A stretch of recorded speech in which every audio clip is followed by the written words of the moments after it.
Time for a Ghost Story by Peter Strobe on Books to Movies. Alright, for this one, the book and the movie pretty much follow the same story.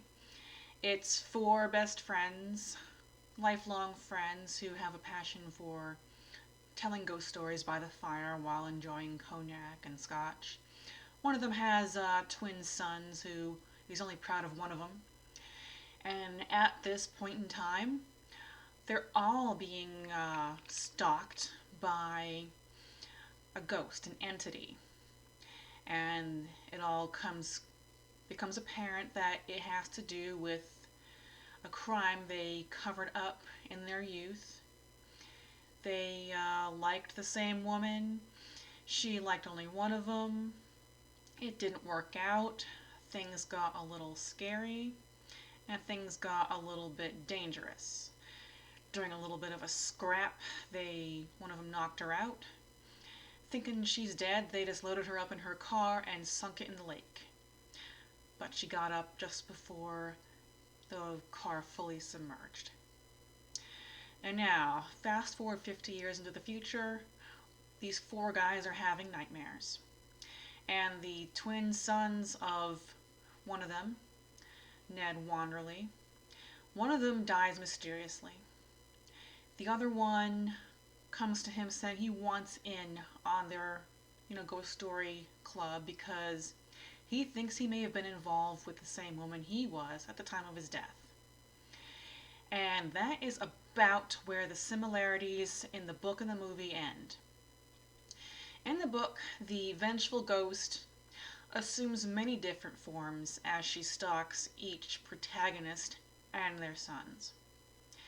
In the movie, which was made in 1981, they went about this the way that was kind of the order of the day in the early 80s, late 70s. They used skeletons.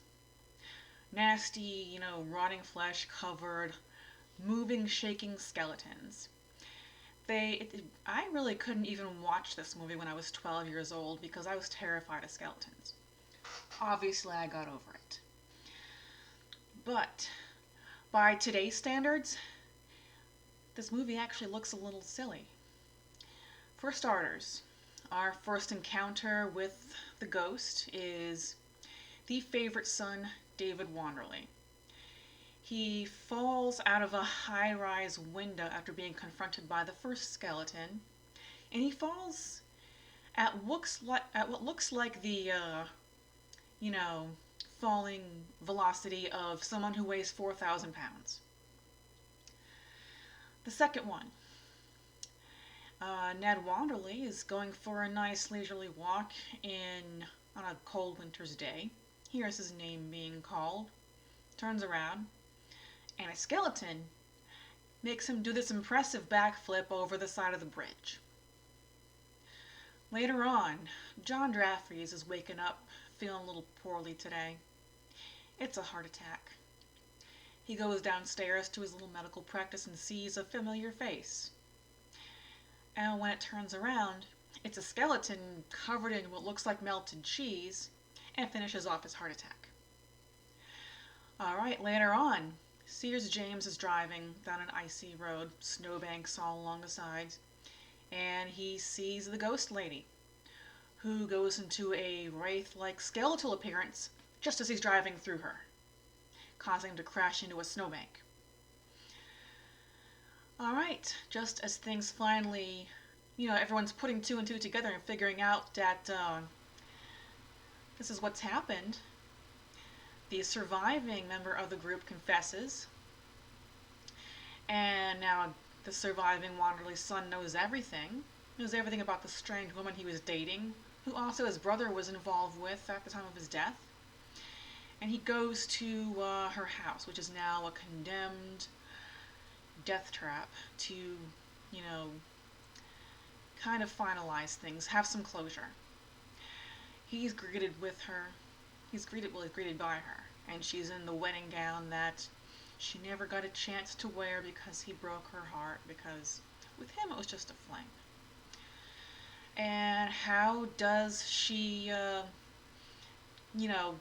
tell him he was in the wrong by being a skeleton. Alright, and then everything finally comes to closure when the surviving member, Ricky Hawthorne, leads the police to the sunken vehicle. They drag it out, they crack it open, and guess what's inside?